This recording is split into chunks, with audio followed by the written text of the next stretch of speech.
नमस्कार फ्रेंड्स, मैं हूं कमल नंदलाल और मैं आप सभी दर्शकों का हार्दिक अभिनंदन करता हूं एस्ट्रो तक की खास प्रस्तुति कमल नंदलाल के महा उपाय जो आपके जीवन को सरल, सुगम और सफल बनाएं सिर्फ एस्ट्रो तक पर। इसलिए आपसे कहता ही हूं कि एस्ट्रो तक को लाइक करें, सब्सक्राइब करें, शेयर करें हमारे वीडियोज़ यूट्यूब और फेसबुक पर।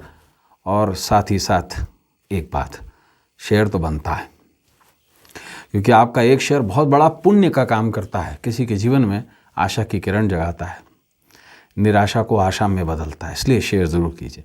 और ख़ास बात क्या, अगर आप मुझसे वास्तु कंसल्टेशन लेना चाहते हैं, अपनी पत्रिका का आप विवेचन करवाना चाहते हैं, अगर आप चाहते हैं कि मैं आपके जीवन की समस्याओं का समाधान करूं, तो क्या करें, आप सीधा www.astrotak.com पे आइए और वहाँ मेरा प्रोफाइल सेलेक्ट करके मुझे कॉल कीजिए। मैं आपके कॉल का इंतज़ार कर रहा हूँ। सीधा बात कर सकते हैं आप मुझसे। तो चलिए अब बढ़ते हैं आगे। मित्रों, आज एक ख़ास एपिसोड में हम आपको बताने जा रहे हैं बहुत ही विशेष टॉपिक, धन का एक बहुत ही ख़ास उपाय। विषय क्या है? शंख का ये महा उपाय धन के संकट को दूर भगाए। जी हाँ, धन का संकट आज कहाँ नहीं है, किसके साथ नहीं है, क्योंकि जीवन की हर ज़रूरत के लिए आपको धन चाहिए। ऐसे में बहुत ही विशेष और ज़रूरी हो जाता है कि धन का संकट जीवन में ना रहे, और इसके लिए विशेष शंख जो है वो विशिष्ट माना जाता है। उसका कारण यह है कि शंख जो है वो सहोदर भाई है लक्ष्मी जी का। आइए इस बारे में ज़्यादा जानते हैं। देखिए, ये महीना चल रहा है अगहन का, यानी कि मार्गशीर्ष का। इस महीने में विशेष रूप से शंख का पूजन सर्वश्रेष्ठ माना जाता है। और विष्णु पुराण के अनुसार समुद्र मंथन से प्राप्त 14 रत्नों में शंख एक रत्न है। लक्ष्मी समुद्र की पुत्री हैं और शंख उनका सहोदर भाई। शास्त्र अनुसार शंख विजय, समृद्धि, सुख, यश, कीर्ति और लक्ष्मी का प्रतीक है, और इसका जल सभी को पवित्र करता है। इसी कारण आरती के बाद, मूलतः लक्ष्मी जी की आरती और विष्णु जी की आरती के बाद में शंख से जल छिड़का जाता है। श्री हरि के हाथों में चक्र, गदा, कमल के साथ साथ शंख भी धारण करते हैं। ये एक तरीके का आयुध है। शंख विष्णु का एक प्रमुख आयुध है, यानी कि वेपन है। शंख पूजन से वातावरण शुद्ध होता है, लक्ष्मी नारायण प्रसन्न होते हैं। घर में जल स्तोत्र पर, यानी जहाँ पानी पीने का रखते हैं, वहाँ पर अगर आप शंख रखते हैं तो धन में वृद्धि होती है। केसर मिले जल से शंख द्वारा लक्ष्मी नारायण का अभिषेक करने पर बरकत आती है। और मार्गशीर्ष में शंख पूजा से मनोवांछित फल की प्राप्ति भी होती है। कैसे करें पूजन? एक छोटा सा ये उपाय कैसे करें आप देखिए। घर की पूर्व दिशा में शंख रख लें, सफ़ेद कपड़ा बिछाएं और थोड़ा सा चावल ले लीजिए, उस चावल के ऊपर थोड़ा शंख रख लीजिए। और लक्ष्मी नारायण अगर आपके पास चित्र हो तो वो भी रख लीजिए, कोई विशेष नहीं है। अगर नहीं भी रख पाएँ तो कोई दिक्कत नहीं है। और शंख का पूजन कीजिए। गाय के घी का अगर आप दीपक जला सके बहुत अच्छी बात है, नहीं जला सके कोई प्रॉब्लम नहीं है। क्या करें, आप रोली से तिलक करें, दीपक जलाएं, धूप बत्ती करें और विशेष तौर से गुलाब की अगरबत्ती का प्रयोग करें। रोली चढ़ाएं और थोड़ी सी हल्दी भी चढ़ाएं, थोड़ा सा इत्र और थोड़ा अक्षत। इसके साथ साथ आप विशेष तौर से सफ़ेद कलर का कोई सुगंधित फूल हो तो वो भी चढ़ाएं। और एक विशेष मंत्र का जाप करें, वो है शंख मंत्र। अब ध्यानपूर्वक सुनिएगा इस मंत्र को, ये मंत्र ही विशेष है। ह्रीम श्रीम क्लीम, ब्लू कलर वाला ब्लू होता है ना, ब्लू, और शंख निधे नमः, बहुत ही विशिष्ट मंत्र है। ह्रीम श्रीम क्लीम ब्लू शंख निधे नमः, इस मंत्र का जाप करें। और इसके बाद विशेष धन के संकट को दूर करने के लिए क्या करें, आप एक विशेष काम करें, पूजा कर लें शंख की और शंख में थोड़ा जल भर लें। जल भरने के बाद भगवान विष्णु की आरती उतार लें और जल को पूरे घर में छिड़क दें और इसके बाद धूप दीप दिखाकर शंख को उसको अपनी तिजोरी में स्थापित कर लें। धन का संकट दूर होगा। एपिसोड नंबर 3, श्री हरि पर यत्र चढ़ाएं और जीवन में खुशियों की बहार लाएं। मित्रों, आज के इस विशेष एपिसोड में हम बहुत ही विशेष टॉपिक लेकर आए हैं आपके लिए। श्री हरि पर यत्र चढ़ाएं और जीवन में खुशियों की बहार लाएं।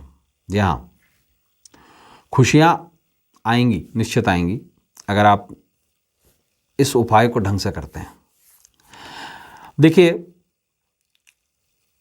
बहुत ही विशिष्ट दिन होते हैं भगवान विष्णु के पूजन के, श्री हरि के पूजन के, और इस उपाय को आप किसी भी एकादशी के दिन, किसी भी द्वादशी के दिन, किसी भी दशमी के दिन कर सकते हैं। और विशेषतर इस उपाय को करने के लिए बृहस्पतिवार का दिन, बुधवार का दिन और शुक्रवार का दिन सर्वश्रेष्ठ माना जाता है। ये उपाय खुशियों के लिए, जीवन में आनंद के लिए। देखिए, मूलतः भगवान विष्णु पालनकर्ता माने जाते हैं। पद्म पुराण एक ऐसा पुराण है जिसमें भगवान विष्णु का विस्तृत वर्णन भी दिया हुआ है। एक मूलतः खुशियों को लाने के लिए, खुशियां उत्पन्न करने के लिए एक विशिष्ट उपाय दिया गया, उत्पन्ना एकादशी का उपाय। ऐसे में पद्म पुराण में एक विशिष्ट उल्लेख आता है, श्री कृष्ण और युधिष्ठिर संवाद। उसमें मुर दैत्य के हाथों हारे देवगण ने भगवान विष्णु की शरण ले ली, उनसे सहायता मांगी, जिस पर भगवान हरि ने मुर दैत्य की सेना पर आक्रमण कर दिया और सैकड़ों दैत्यों को मार दिया, ऐसा वर्णन आता है। और उनका वध करके बद्रिका आश्रम के सिंहवती गुफा में निद्रालीन हो गए। मुर दैत्य ने भगवान हरि के उनको मारने के लिए, उनके वध के लिए जैसे ही सिंहवती गुफा में प्रवेश किया तो भगवान हरि के शरीर से उत्पन्न दिव्य अस्त्र शस्त्रों से लैस रूपवती कन्या ने जन्म लिया, उत्पत्ति हुई उसकी। और वो रूपवती कन्या ने अपनी हुंकार से मुर दैत्य को भस्म कर दिया। जब भगवान विष्णु निद्रा से जागे तो हरि ने एकादशी नामक उस कन्या को मनोवांछित वरदान देकर अपनी प्रिय तिथि बना लिया। इस उत्पत्ति से ही एकादशी को उत्पन्ना कहते हैं। और ये विशेष उपाय किसी भी एकादशी के दिन किया जा सकता है। अगर मूलतः ये उत्पन्ना एकादशी के दिन किया जाए तो विशिष्ट फल की प्राप्ति होती है। अन्यथा आप किसी भी एकादशी के दिन, महीने में 2 बार पड़ने वाली एकादशी के दिन, बृहस्पतिवार के दिन, बुधवार के दिन, शुक्रवार के दिन इस उपाय को कर सकते हैं। इस उपाय से जीवन में वैभव आएगा, अशांति से मुक्ति मिलेगी, पारिवारिक कलह दूर होगी और जीवन में खुशियाँ आएंगी। क्या करना है आपको विशिष्ट रूप से? देखिए, सफ़ेद वस्त्र बहुत प्रिय हैं भगवान विष्णु को, तो एक सफ़ेद कपड़ा बिछाइए और विशेष तौर से उस पर भगवान विष्णु के हरि स्वरूप का, जिसमें वो खड़े हुए हैं, शंख गदा पद्म चक्र उनके हाथ में है, और उनका फोटो रख लीजिए और दूध, सिपारी, तिल, सिक्के ये सब चढ़ाइए। कलश के अगर आप बनाना चाहें तो कलश भी आप बना सकते हैं, नहीं तो आप नॉर्मल पूजन करें, दीपक जला लें, गाय के घी का, चंदन की धूप करें, सफ़ेद फूल चढ़ाएं। अगर आप विशेष रूप से दूध का भोग लगाएं, केले का भोग लगाएं, विशेष होता है ये, और एक विशिष्ट मंत्र का जाप करें, और वो ये है, ओम मुरा रातेय नमः। ओम मुरा रातेय नमः, इस मंत्र का जाप कर लें। अब जीवन में खुशियां लाने के लिए क्या करें? क्या वो विशेष इत्र चढ़ाएं? देखिए, जीवन में अगर आप खुशियां चाहते हैं, पूजन के बाद में, मंत्र जाप के बाद में भगवान श्री हरि पर आप रात रानी का इत्र चढ़ाकर पूरे साल भर उसका इस्तेमाल करें। तो मित्रों, आज के लिए बस कमल नंदलाल के महा उपाय में बस इतना ही। आपसे फिर मुलाकात होगी एक अलग विषय को लेकर, एक अलग टॉपिक को लेकर कल। जाने से पहले ज़रूर कहूँगा कि एस्ट्रो तक को लाइक करें, सब्सक्राइब करें, हमारे वीडियो शेयर करें, क्योंकि शेयर तो बनता है। कमल नंदलाल ये कहता है, आपका एक शेयर बहुत बड़े पुण्य का काम करता है, किसी के जीवन में आशा की किरण जगाता है।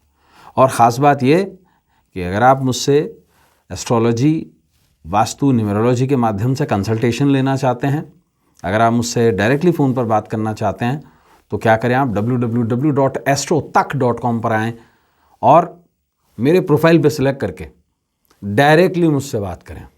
मैं इंतज़ार कर रहा हूँ आपके कॉल का। तो अब अपने मित्र को इजाज़त दीजिए, इस आशा के साथ कि आपका आने वाला कल आज से कुछ बेहतर हो। तब तक के लिए नमस्कार, नमः शिवाय।